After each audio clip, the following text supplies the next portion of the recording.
Hey everyone, Shelby here, and this is technically my first video in the series where I compare the Xbox One and the PlayStation 4 to determine what console you should buy.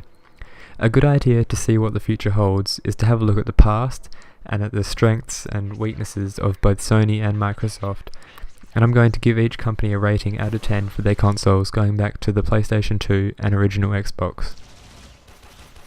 I'm going to try to stay away from anything that's mostly subjective like the controllers, because that wouldn't create a fair result. So the Xbox original had sharper graphics. It was released a year later and technology was moving so fast at the time that while it made a little difference, it was a difference at the end of the day.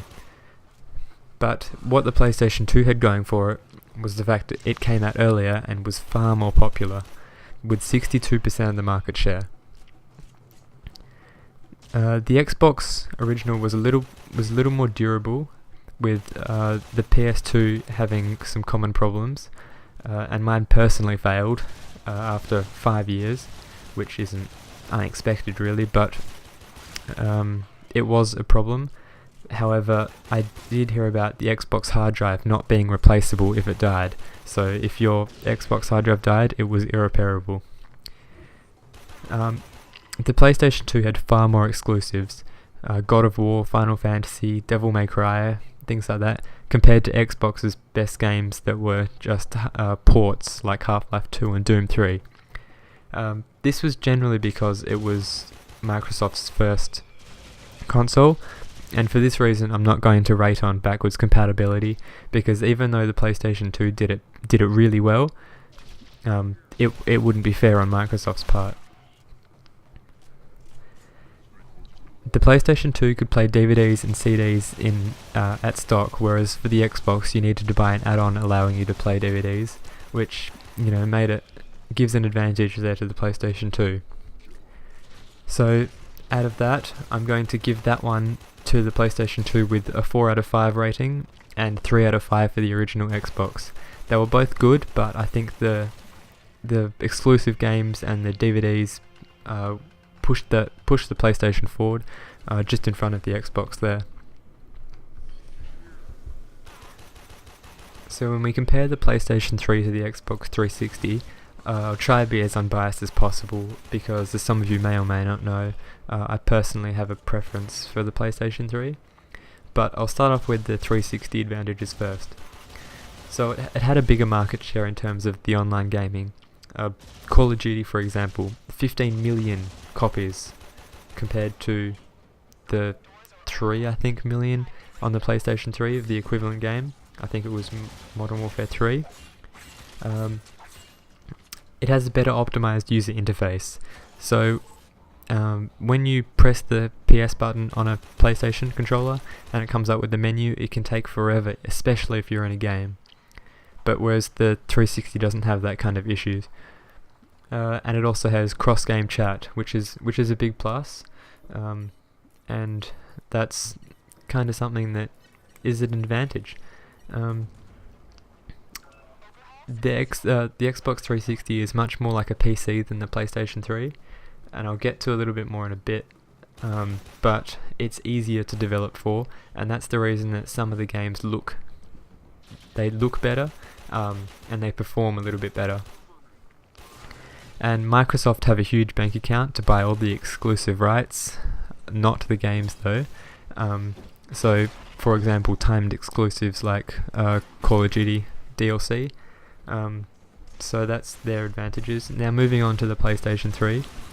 It technically has better specs, but as I said, the 360 was easier to develop for because it's like a PC. Because the PC had a cell processor that it was complicated, and a lot of people just didn't know how to develop for it. So that's often why things didn't look quite as good. But they did have a Blu-ray. They did have a Blu-ray drive, and that gave more freedom in terms of movies and games, where they didn't have to span multiple DVDs on the 360. Like some of the games were getting up to 3 discs. It was free online, which is a big advantage compared to Xbox 360. and the PlayStation Plus optional subscription, which gave gamers a free game every month, which is a big deal. The PlayStation 3 has a 2-year failure rate of 10% compared to the 360's 23.7. Now this is like largely due to the earlier issues, and they're not so bad anymore, but that's the result there from the Ring of Death and all that kind of thing, the problems that were with it. In terms of backwards compatibility, the Xbox has software emulation for backwards compatibility, which isn't quite as good as the PS3's hardware PlayStation 1 backwards compatibility and software PlayStation 2 backwards compatibility.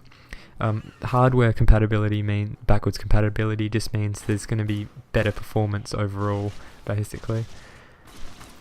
They both have a very similar market share, with the PS3 actually edging ahead as of January this year.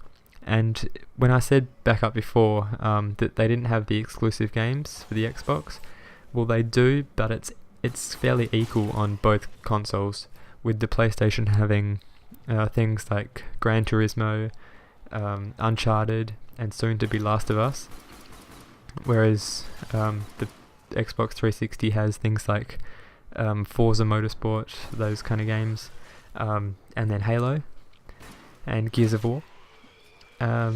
So I'm going to give them both the same rating of 4 out of 5 because they both have very good features, and it really depends on what your friends are playing as to what console you should have chosen, really.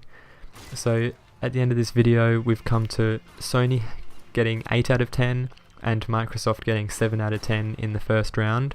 So the PlayStation 4 is already slightly ahead, but we'll have to see if that changes in the future. Make sure to subscribe and comment any feedback, that kind of thing. So look out for more videos soon.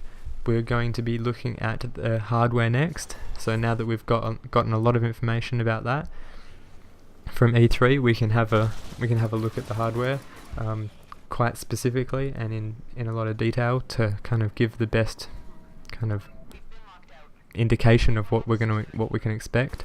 So that's pretty much it for today. Have a nice day and goodbye.